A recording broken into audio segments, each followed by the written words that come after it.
Bonjour à tous, tout d'abord je vous souhaite une excellente année 2021 en espérant qu'elle soit meilleure que l'année 2020.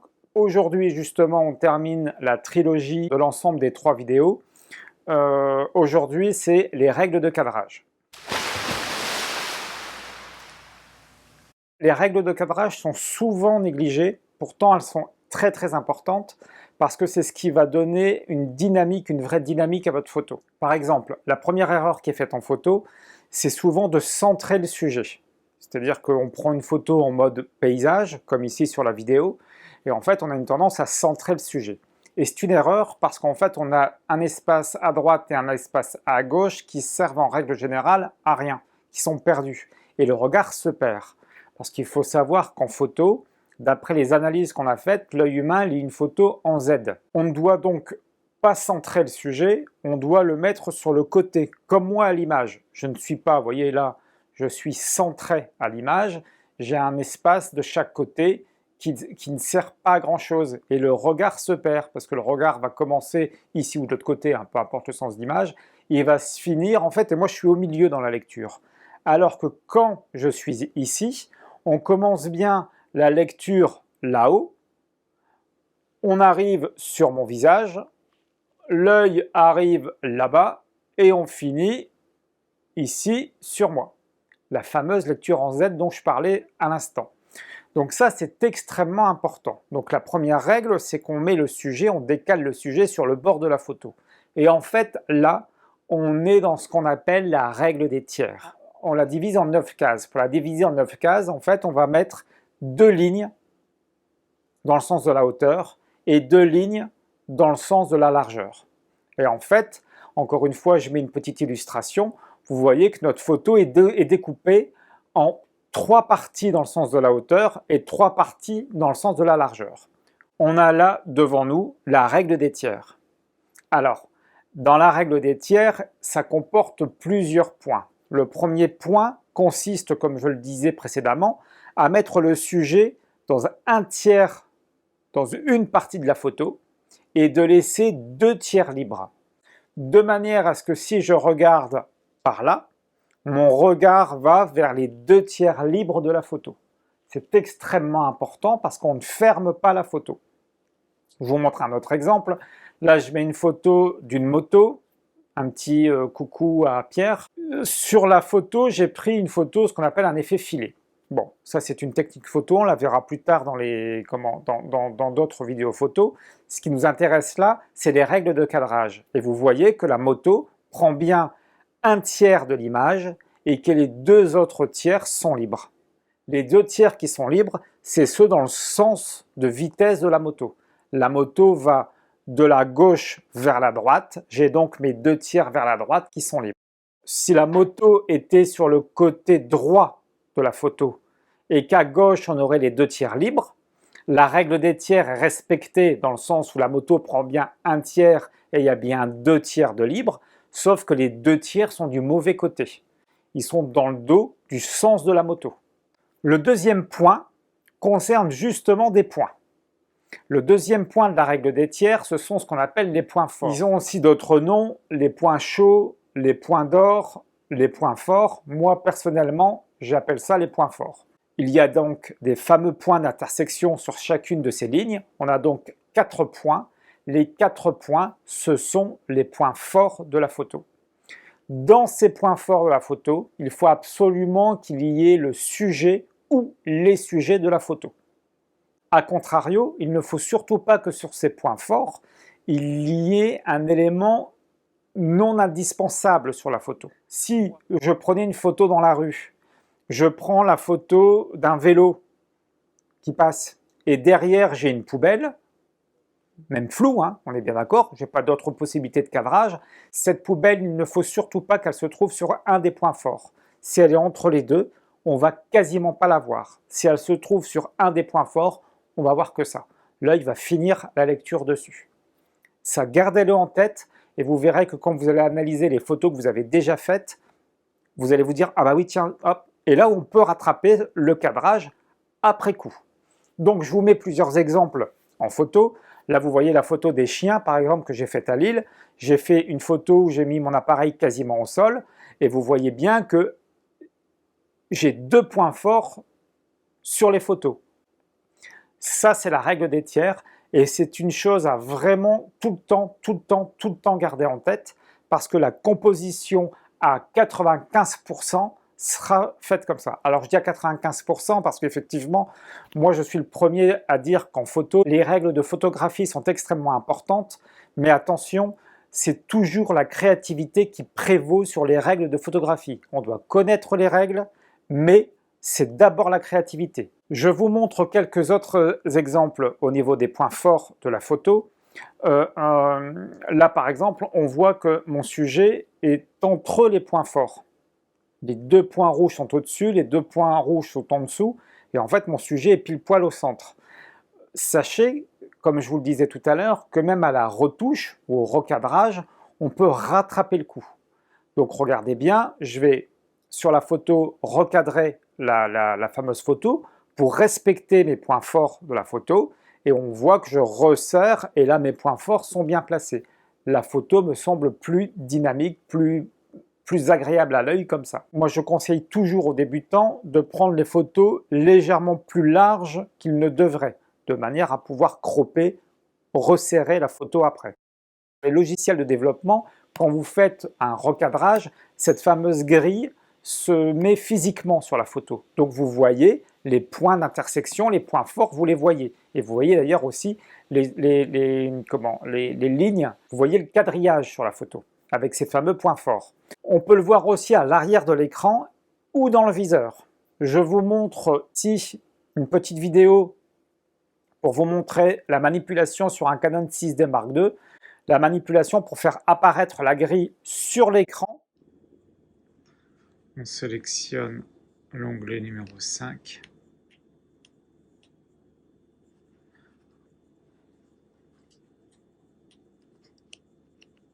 Affichage, quadrillage, je valide. Je descends ici, on valide.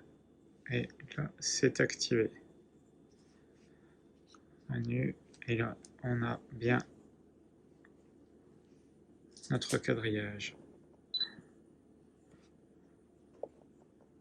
Et maintenant, je vous montre l'autre manipulation pour voir apparaître la grille à l'intérieur du viseur de votre appareil photo. Je vous filme à l'intérieur du viseur.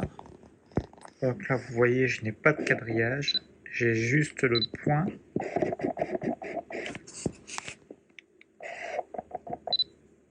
De mise au point. Maintenant, nous allons voir la manipulation pour mettre dans le viseur. Donc, on appuie sur Menu. On se déplace jusque la petite clé ici. Et une fois sélectionnée, la petite clé, vous allez sur le 2. Et dans le menu, vous avez affichage du viseur. Donc, je clique. Et avec les molettes, je sélectionne afficher quadrillage. Et là, vous voyez, il nous met en symbole le petit quadrillage. Je sélectionne sur menu. Quand je retourne dans mon viseur, vous voyez que j'ai bien le quadrillage qui apparaît. Moi, à l'intérieur de mon viseur Canon, j'ai plus de gris, mais c'est exactement les mêmes règles. Les points forts sont au même endroit. Ça vous permet d'avoir un petit repère quand vous allez prendre en photo. Pour ceux qui prennent en live view, vous l'avez sur l'écran. Pour ceux qui préfèrent à la viser au viseur, vous pouvez la voir dans le viseur. Pour ceux qui sont sur d'autres marques, allez voir dans le manuel d'utilisation, affichage écran. Sur les points forts, là je vous ai montré l'exemple avec les petits chiens. Il est important aussi sur le mode portrait. On prend quelqu'un en portrait, donc forcément on prend son appareil dans le sens de la hauteur. Les points forts vont devoir se retrouver proches des yeux. Parce que l'élément essentiel dans un portrait, c'est la mise au point sur les yeux. Donc il faut que mes points forts se trouvent au niveau des yeux. Alors encore une fois, n'allez pas me mettre ça au millimètre près. Il faut que mes yeux soient proches des points forts de la photo. Je vais avoir 2 points forts aux alentours des yeux et 2 points forts plus bas, vu que ma photo sera prise en mode portrait. Comme d'habitude, n'hésitez surtout pas à poser les questions dans les commentaires ou à partager votre expérience dans les commentaires. Encore une fois, c'est fait pour ça les vidéos, c'est pour créer une communauté. Il nous reste à voir sur la photo de paysage les symétries. Là, sur les photos que vous voyez à l'image,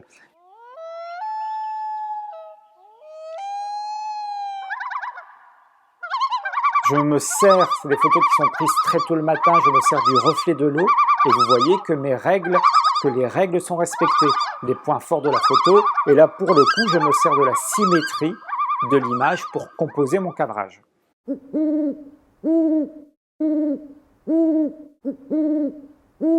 Le dernier élément, c'est les lignes de fuite. Alors, c'est un élément qui n'est pas indispensable en photo. Par contre, il aide à la lecture de la photo, parce que les lignes de fuite vont guider le regard sur le sujet principal de la photo.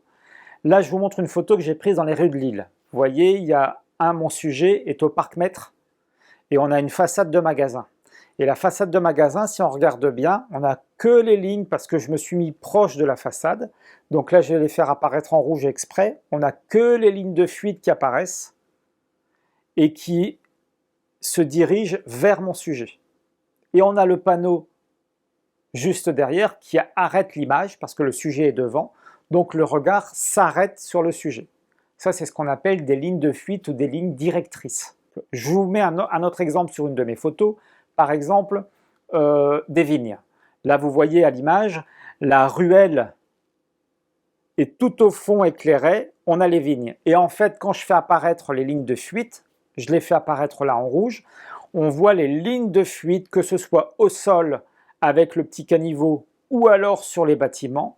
Ces lignes vont en perspective sur le fond de la photo, pile poil où je veux attirer le regard sur les vignes. C'est ce qu'on appelle les lignes directrices ou les lignes de fuite. Et vous allez voir que naturellement, peut-être sur des photos que vous avez déjà faites, vous avez peut-être déjà machinalement fait cette technique. Le tout après, c'est de l'accentuer en changeant de place au niveau de mon cadrage, c'est-à-dire que je vais me situer là dans la ruelle. Vous voyez, je me suis mis bien au centre de la ruelle pour accentuer cette ligne de fuite. Et j'ai pris ça au grand angle pour accentuer. Quelqu'un appuyé par exemple contre une rambarde, je pose mon appareil sur la rambarde, je vais avoir donc cette ligne qui va m'amener naturellement sur mon sujet. Ça, ce sont les lignes de fuite. De toute façon, dans les prochaines vidéos, je reviendrai régulièrement, que ce soit sur les termes photos de la première vidéo, sur les réglages de la deuxième vidéo ou sur les règles de cadrage dans la vidéo d'aujourd'hui. Régulièrement, on reviendra là-dessus. Le tout, c'est d'essayer de travailler un maximum quand vous regardez les vidéos. Essayez au moins dans la semaine de travailler un petit peu les différentes techniques qu'on a vues ensemble.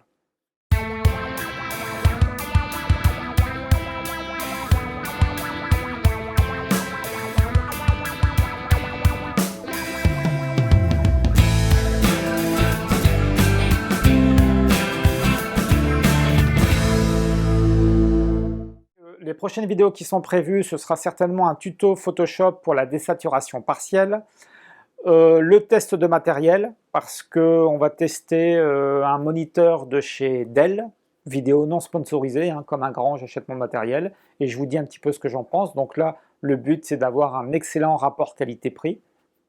Et puis, on fera aussi une vidéo sur la technique photo, soit l'effet filet, soit la macro. Si vous avez des demandes, n'hésitez pas à me les formuler soit par mail ou dans les commentaires. Si la vidéo vous a plu, un petit pouce bleu. Comme d'habitude, si vous regardez la vidéo le matin, je vous souhaite une excellente journée. Si vous regardez la vidéo le soir, je vous souhaite une très bonne soirée. Encore une excellente année 2021 et je vous dis à bientôt.